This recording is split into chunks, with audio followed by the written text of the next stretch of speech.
Hello students. तो आज हम स्टार्ट कर रहे हैं ये chapter 11 biotechnology principle and processes. देखो, बायोटेक की जब भी हम बात करते हैं तो हमें ऐसी नई नई टेक्निक्स को यहाँ पे डिस्कवर करना होता है जिससे हम ऐसे प्रोडक्ट बना सकें, ऐसी सर्विसेज बना सकें जो ह्यूमंस के फ़ायदे के लिए हों।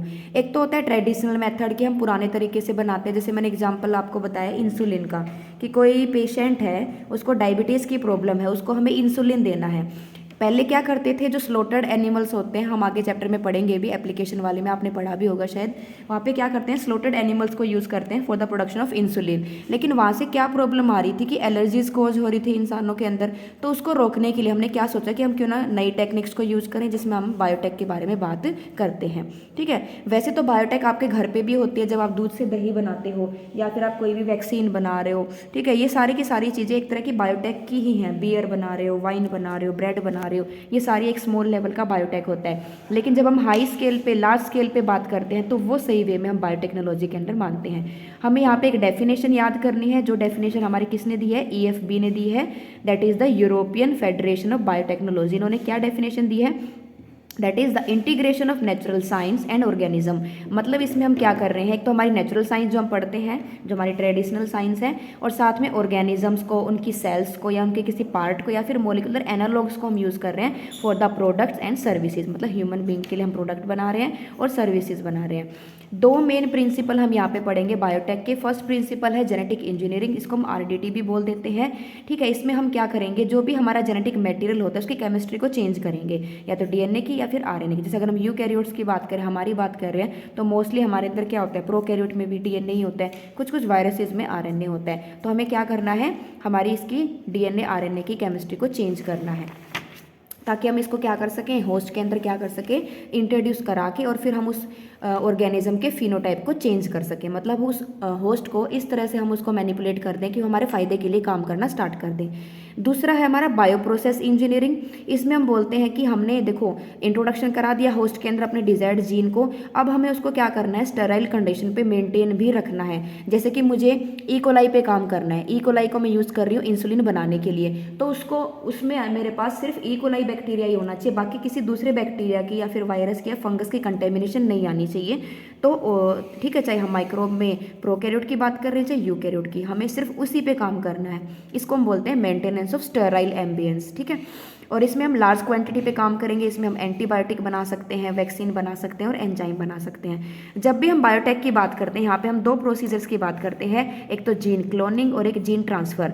जब भी हम रिकॉम्बिनेंट DNA बनाते हैं, रिकॉम्बिनेंट DNA का मतलब क्या है, ऐसा DNA जो हमारे डिजायर्ड, मतलब हमारा डिजायर्ड जीन है, इसको हमने एक दूसरे वेक्टर के साथ जोड़ दिया, इसको हम बोलते हैं रिकॉम्बिनेंट DNA। अब इस रिकॉम्बिनेंट DNA को हम क्या करेंगे, क्लोन करेंगे किसी होस्ट के अंदर, या फिर इसको ट्रांसफ़र भी बोल सकते हैं।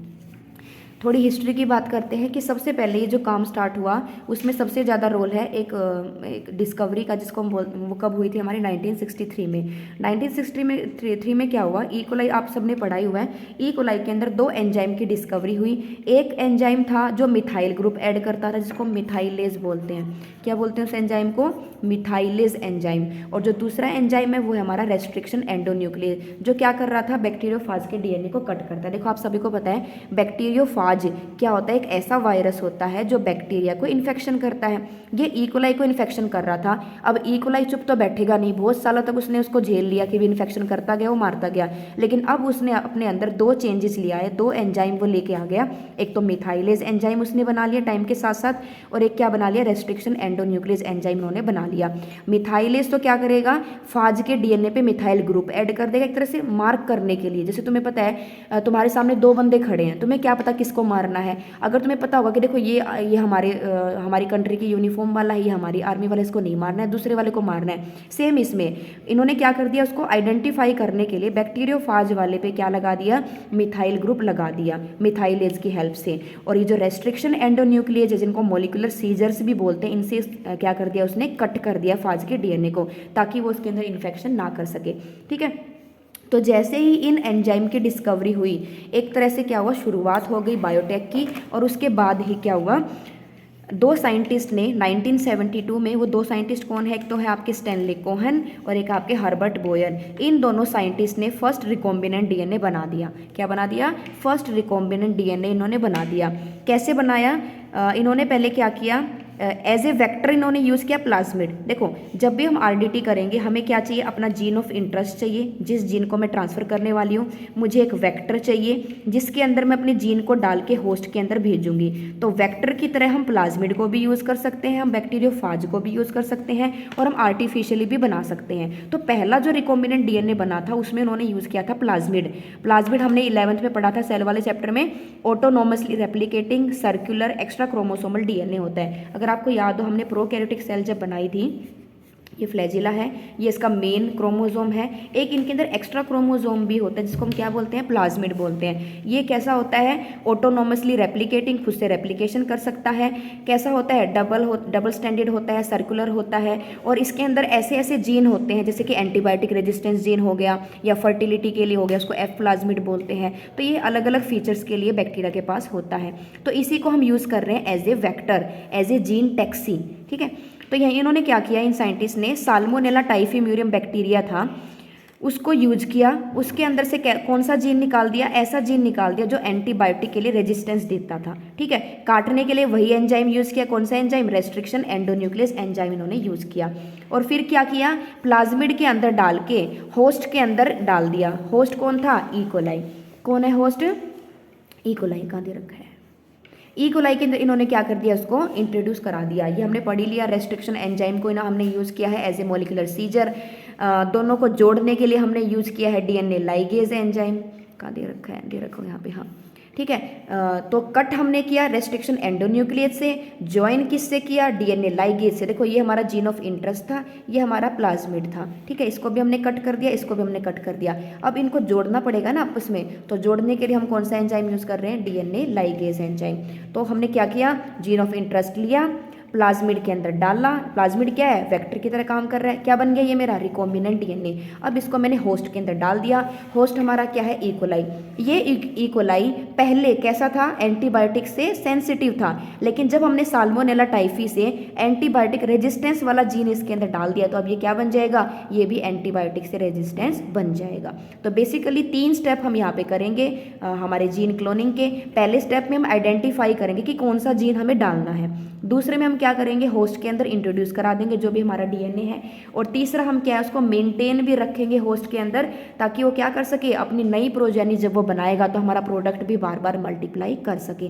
जैसे मैंने इंसुलिन के लिए जीन डाला, तो ऐसे तो नहीं ना कि मुझे इतना सा इंसुलिन बस चाहिए, मुझे बहुत सारा इंसुलिन चाहिए, तो उसको मेंटेन भी रखना है।